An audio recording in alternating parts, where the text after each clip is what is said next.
Today I'm preaching a sermon about religion, robbery, reparations, and justice.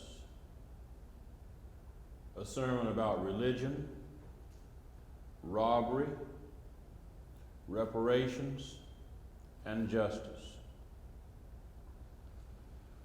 Hear these scriptures. You shall not steal. Exodus 20 and 15. Whoever kidnaps a person, whether that person has been sold or is still in possession, shall be put to death. Exodus 21 and 16.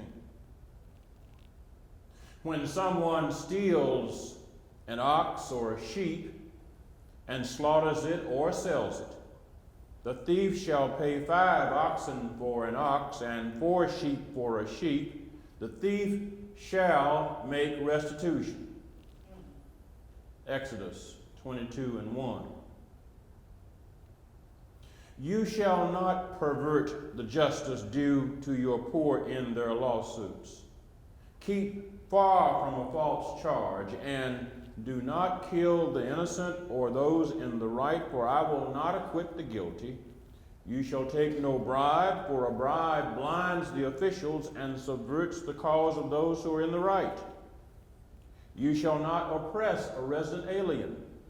You know the heart of an alien, for you were aliens in the land of Egypt. Exodus 23, 6 through 9. You shall not steal. You shall not deal falsely. And you shall not lie to one another. Leviticus 19:11. You shall not cheat in measuring length, weight, or quantity. Leviticus 19:35. Listen, the wages of the laborers who mowed your fields, which you kept back by fraud, cry out, and the cries of the harvesters have reached the ears of the Lord of hosts. James 5 and 4. See, the Lord's hand is not too short to save, nor his ear too dull to hear. Rather, your iniquities have been barriers between you and your God. For your hands are defiled with blood, and your fingers with iniquity. Your lips have spoken lies. Your tongue mutters wickedness. No one brings suit justly. No one goes to law honestly. They rely on empty pleas. They speak lies, conceiving mischief and begetting iniquity. Isaiah 59, 1 through 3.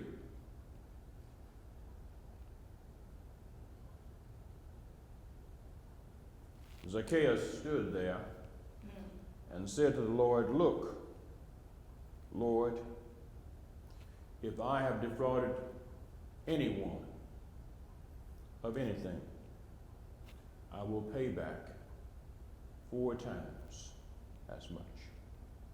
Luke 19 and 8. A sermon about religion, robbery, reparations, and justice. I've read these passages from the Hebrew and New Testaments to introduce the second sermon I intend to preach in a series about religion and racial justice.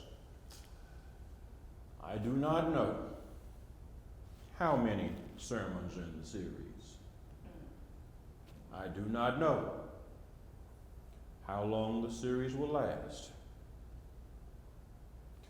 However, I know that we live in a society and a world that is racially unjust.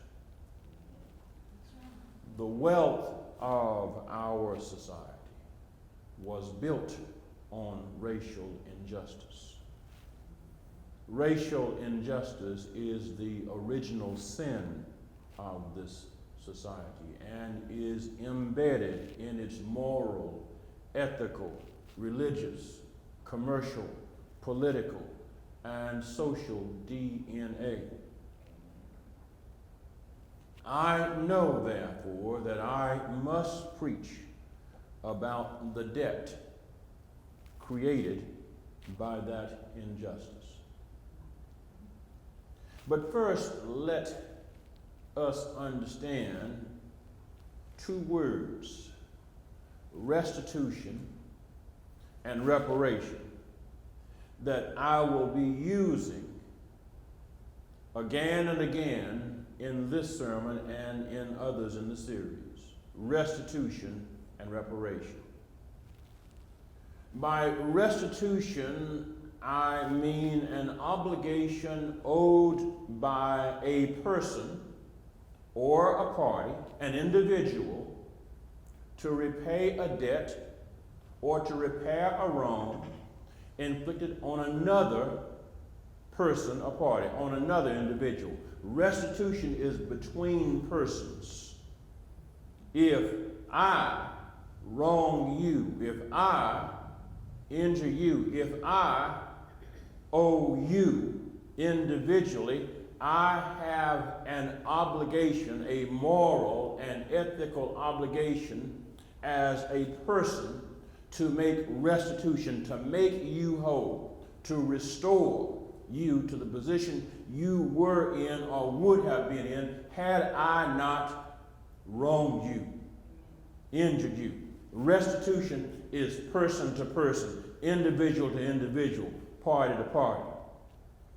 I think you got that one. Now think reparation. Reparation refers to an obligation owed by a society or a government to repay a debt or to repair a wrong inflicted on persons or groups of people. Restitution is individual to individual.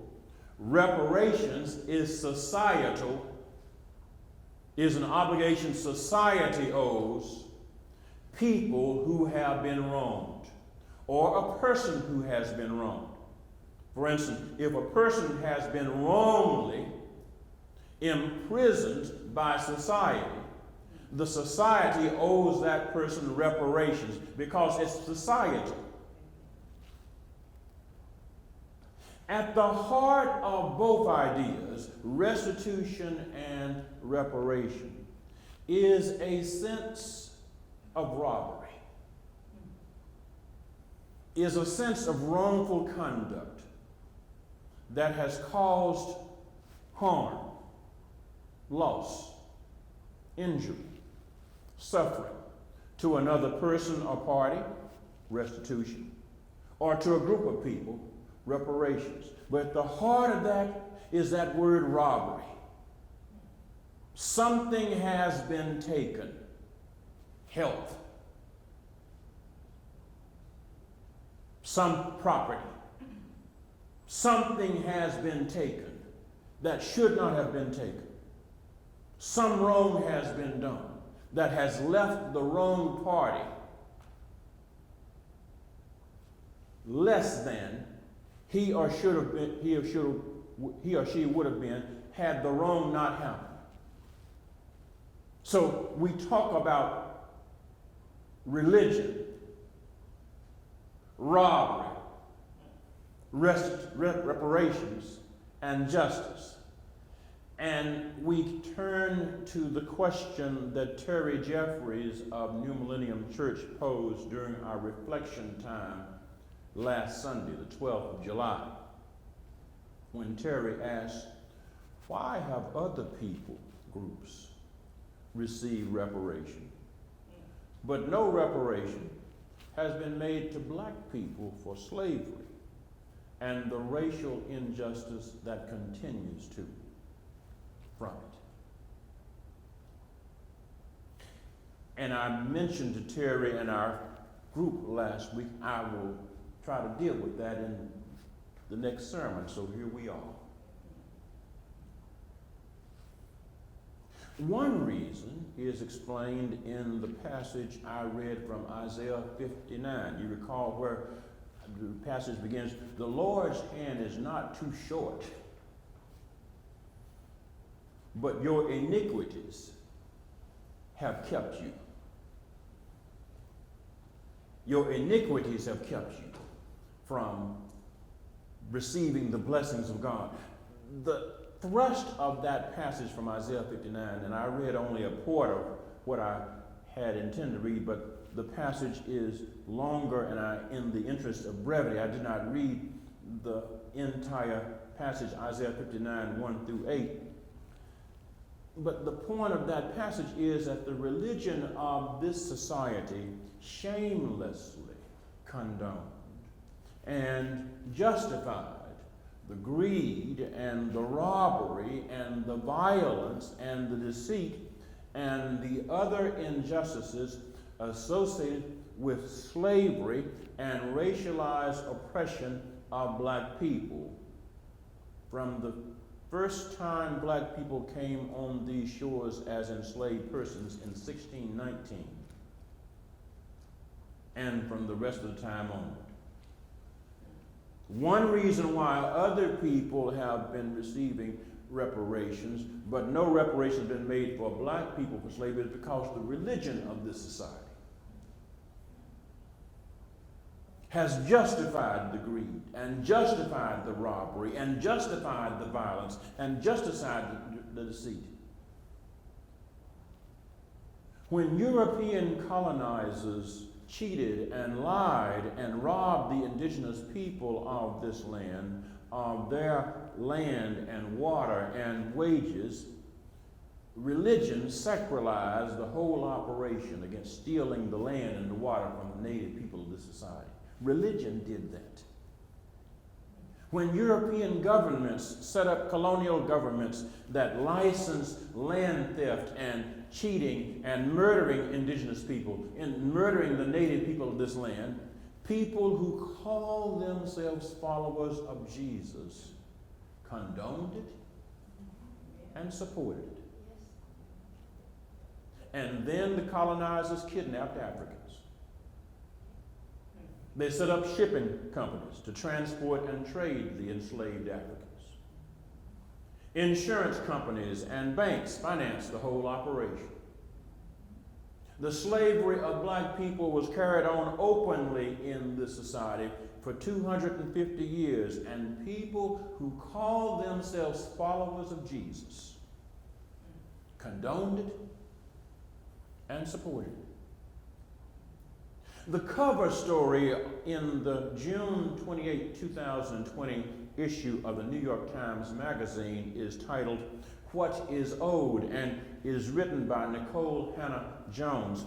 Nicole Hannah-Jones began the story with these words, quote, "If true justice and equality are ever to be achieved in the United States, the country must take seriously what it owes black Americans," close quote.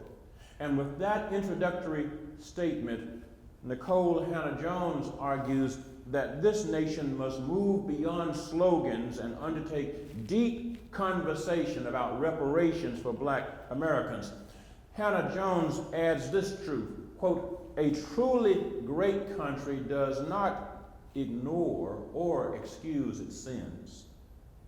It confronts them and then works to make them right," close quote. One job of religion is to challenge society to confront its sins and to work to do right by people who have been wronged. However, religious people have shown no interest in engaging in conversations about reparations. For example, 25 years ago, the Southern Baptist Convention, in its 1995 meeting, which was the 150th anniversary of the Southern Baptist Convention, which was founded in 1845. In their 150th anniversary meeting at Atlanta, Georgia, the messengers of the Southern Baptist Convention adopted an eloquent resolution admitting that slavery played a role in the foundation and the formulation of the Southern Baptist Convention. And the resolution admits that Southern Baptists, quote, defended the right to own slaves and either participated in, supported, or acquiesced in the particularly inhumane nature of American slavery, close quote. The resolution also laments that racism and, quote, historic acts of evil such as slavery from which we continue to reap a bitter harvest have separated us from our African American brothers and sisters, close quote, and the resolution of the Southern Baptist Convention resolves to apologize to, quote, all African Americans for condoning and or perpetuating individual and systemic racism in our lifetime, close quote. Yet that 1995 resolution is conspicuously and, if I might add, suspiciously silent about healing the damage and the injury and the harm African Americans suffered from 250 years of chattel slavery and another century of legalized segregation and continued systemic practices and policies in every aspect of American society that are the legacy of that wicked history. The 1995 resolution, 25 years ago, does not contain a word about reparations to people whose ancestors were enslaved, dehumanized, defrauded, terrorized, and marginalized, and who continue to suffer from that blatant violation of divine love, truth, and justice. Baylor University, the largest Baptist institution of higher education in the world, was also organized and founded in 1845, the same year that the Southern Baptist Convention was begun. Baylor is the home of the George Truett Theological Seminary, but when the Baylor Board of Regents issued a unanimous resolution last month admitting its slaveholder sponsorship and purporting to apologize to it, the resolution did not mention anything about reparations, even though Baylor was founded by a man who was a preacher of the gospel of Jesus and also a state judge.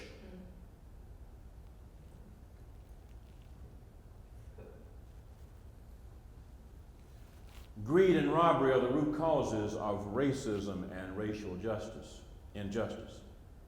Slaveholder religion didn't create the greed and the robbery and the racism, but slaveholder religion, including the religion practiced by white people who called themselves followers of Jesus, was developed to justify kidnapping and robbery and rape and torture and lynching and terrorism and human trafficking and the other evils associated with slavery. And we will never have a serious conversation in this society about racial justice until we talk about the reparation for the moral and ethical and political and monetary debt this society owes descendants of African people who were enslaved and robbed and raped and cheated and terrorized and kept illiterate and dehumanized. But we will not have that conversation about reparation until and unless religious people engage in it. Somebody said, "Ye are the light of the world." And they wasn't talking to politicians. He wasn't talking to the Chamber of Commerce. He was talking to the religious people. The second reason reparations have never been paid to the descendants of enslaved black people, remember that was Terry Jeffers' question, why have black people not got reparations? The second reason, beside the fact that religious people haven't been involved in it, is equally troubling.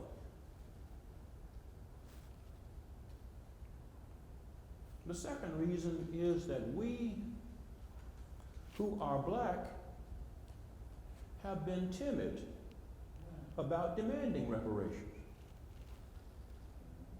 Yeah, I did go there. I did go there.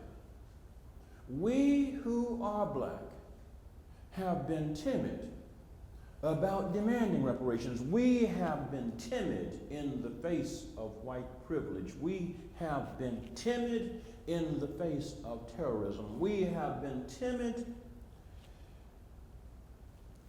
Yeah, we have talked about desegregating schools and restaurants and hotels and theaters and other establishments, but we have talked about voting rights and demonstrated or otherwise made demands, but we have not boycotted, we have not protested, we have not demonstrated, we have not otherwise made demands about reparations. Religious and fraternal organizations have not made reparations a subject at our state meetings, our local meetings, our national meetings. In the same way that we criticize white religious leaders for failing and refusing to address reparations, we must also admit that black religious leaders have also been derelict. When have you heard of a black association, a black Episcopal district, a black convention, a black convocation of religious people talking about reparations? In his book, The Debt, What America Owes to Blacks, Randall Robinson makes this point so clearly, albeit with some language that I must tell you and warn you in advance, some people will find unseemly to be included in a sermon, but I'm going to use it anyway. I'm not going to sanitize his words. Get ready. You get ready to protect your ears, because Randall Robinson puts this in the book. I'm quoting him, and you're going to have to prepare for it right now. If you don't want to hear the bad word, this is my warning. Randall Robinson writes, quote, "The issue here is not whether we, talking about black people, can or will win reparations. The issue is whether we will fight for reparations, because we have decided for ourselves that they are our due." And then Robinson writes, "Let me try to drive the point home here. Through keloids of suffering, through coarse veils of damaged self-belief, lost direction, misplaced compass, shit-faced resignation, racial transmutation, black people work long, hard, killing days, years, centuries, and they were never paid. The value of their labor went into others' pockets. Plantation owners, northern entrepreneurs, state treasuries, the United States government. Where was the money? Where is the money? There is a debt here." And then Robinson adds, quote, "Jews have asked this questions of countries and banks and corporations and collectors and any who had been discovered at the end of the slimy line, holding in secret places the gold, the art, the money that was the rightful property of European Jews before the Nazi terror. Jews have demanded what was their due and received a fair measure of it. Clearly," Robinson writes, "how blacks respond to the challenge surrounding the simple demand for reparations will say a lot more about us and do a lot more for us than the demand itself would suggest. We would show ourselves to be responding as any normal people would to victimization, were we to assert in our demands for restitution that for 246 years, and with the complicity of the United States government, hundreds of millions of black people endured unimaginable cruelties, kidnapping, sale as livestock, death in the millions during terror-filled sea voyages, back-breaking toil, beatings, rapes, castrations, lynchings, maimings, murders. We would begin a healing of our psyches, were the most public case be made that whole people lost their religions, their languages, their customs, their histories, their cultures, children, mothers, fathers, and they were never made whole and never compensated, not one red cent. Close quote. And that's why the example of Jesus with Zacchaeus is so powerful.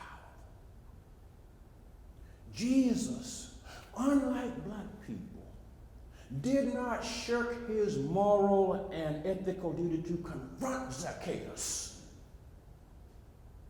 who was the representative of the Roman government stealing the money, about the greed. Jesus was not afraid to call Zacchaeus out. Jesus refused to pass through Jericho without meeting Zacchaeus, without confronting Zacchaeus, and without calling him to make restitution for anything he had obtained by dishonest means, to pay back. Jesus refused to practice a religion that turned a blind eye to robbery. What about us? What about us? Jesus refused to practice a religion that condoned wage theft and then didn't say a word about the wage theft. What about us? Jesus refused to back down in the face of a rich, powerful, connected with the Roman government politician. What about us? What are the descendants of those robbed black enslaved people doing in God's name to make this society face its moral and ethical duty to make reparations for 250 years of stolen labor, another 100 years of legalized segregation, and the ongoing and continuing harms and losses associated with this racial injustice? What are we doing? And what is our excuse in God's name for doing nothing? For saying nothing?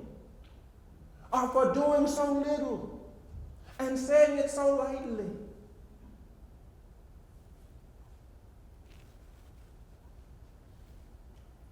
Sisters and brothers, the Spirit of God is calling us to talk about reparations and robbery and racial justice. The Spirit of God is calling us to push back against people who want to hide from the conversation, to include white religious people and people who are not religious and white. The Spirit of God is calling us. The Spirit of God is calling us. But I should also add, the spirit of those enslaved people calls us. Can't you hear them calling? Can't you hear the calling of the people whose lives and whose labor were stolen? Can't you hear the call of the people? If the Spirit of God heard the cries of Israelites in Egypt and sent Moses to tell the Pharaoh to let the people go. Can't you hear the Spirit of God calling us?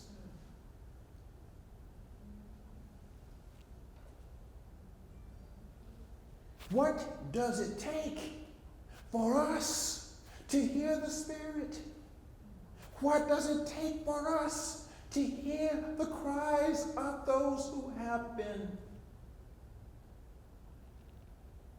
stolen, sold, murdered, maimed, lynched, castrated, raped, robbed? What does it take? Well, Reverend, what we need to do? First of all, let's get to talking. Let's get to talking. Let's get to talking. Let's open our mouths and let's begin to honestly talk about the debt. Let's begin to talk about the robbery. Let's begin to talk about the wrong. Let's begin to talk about the obligation to make reparations. It is a moral and ethical duty. We can figure out the math later, but we got to begin to have the conversation now. You don't start working on the math until you start talking and you got a problem.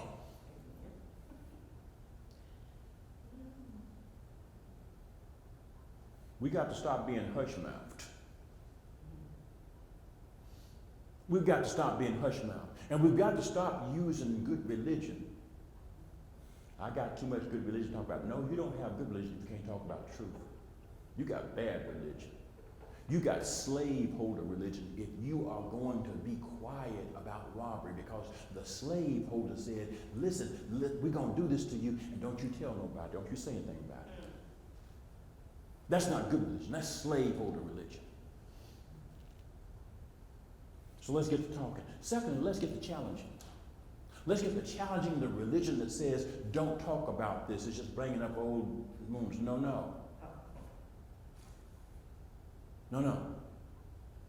If I owe you, I'm not doing myself or you a favor by not talking about the debt you owe and my right to collect it.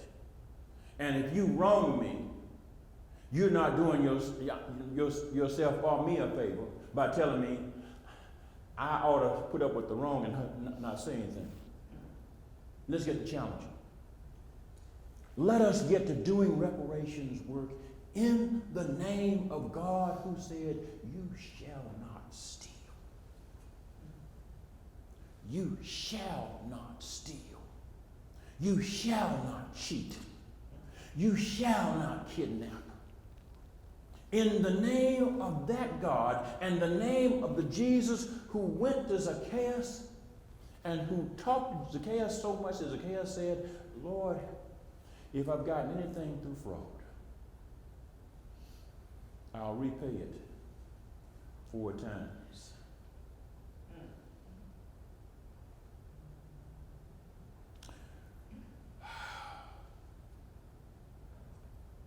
In Exodus 22 and 1, there is this wonderful word where we read that if a person steals an ox and sells it or slaughters it, he has to repay the owner of the ox 5 times for an ox and 4 times for a sheep. I often wondered, why more for an ox than for a sheep? I did some reading and it then became clear. You know why you paid more for the ox? Because the ox was a beast of burden. You plowed with the ox. You made a farm with the ox. And so the ox had a higher value. If the ox is worth 5 times, how much more valuable is a person? How much more valuable are hundreds of millions of people whose lives and labor were stolen? Let's get to talking. Let's get to challenging. Because in God's name, it's wrong. It's bad religion to not talk about robbery. It's bad religion to not talk about reparations. It's bad religion to think that not talking about robbery and reparations is somehow going to produce justice. Let's pray. Oh God, we confess that our society is unjust and boasts of being rich because of stolen land, stolen labor, and stolen lives. We confess that religious people were part of the greed and the robbery that inspired racism and downloaded the racism into people and policies and practices. We confess that often we, descendants of both the enslaved and those who hold privileges held and used because of slaveholder religion, have been too silent to even speak about reparations, and too timid when we have dared to speak about that subject relating to justice. And so we ask your forgiveness for being silent when we should have been speaking. We ask your forgiveness for speaking timidly when we should have been speaking boldly. Help us now to trust your Spirit, to follow your Spirit, and to speak and act boldly for reparations by your Spirit. Lead us into deep waters of prophetic fellowship and testimony, where we can follow Jesus in this long overdue work and witness. We ask this in his mighty name.